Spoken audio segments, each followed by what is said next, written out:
Yeah, so I went to the University of Oklahoma. I grew up in Dallas, Texas, and went to the University of Oklahoma.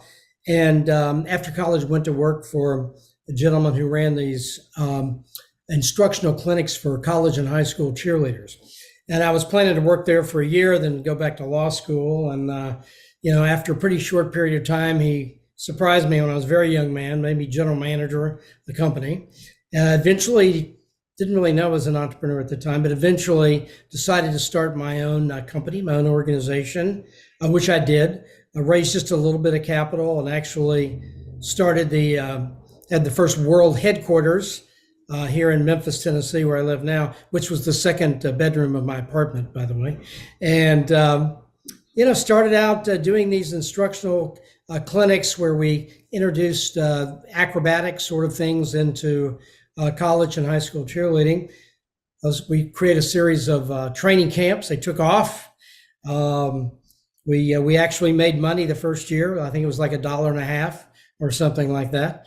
And then eventually, as the camps continued to grow, 5 years later, we created a uniform company.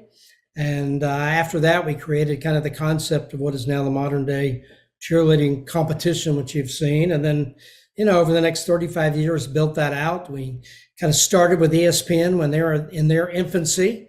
That was way before they had the NFL and college football and the NBA. Eventually, we went public. We eventually acquired was the largest direct provider of sports uniforms in the country, BSN Sports.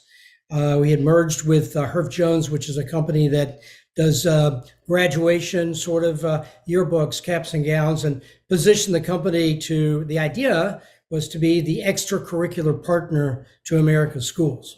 And it was pretty successful. We eventually left the company. We sold the company and private equity. I left the company and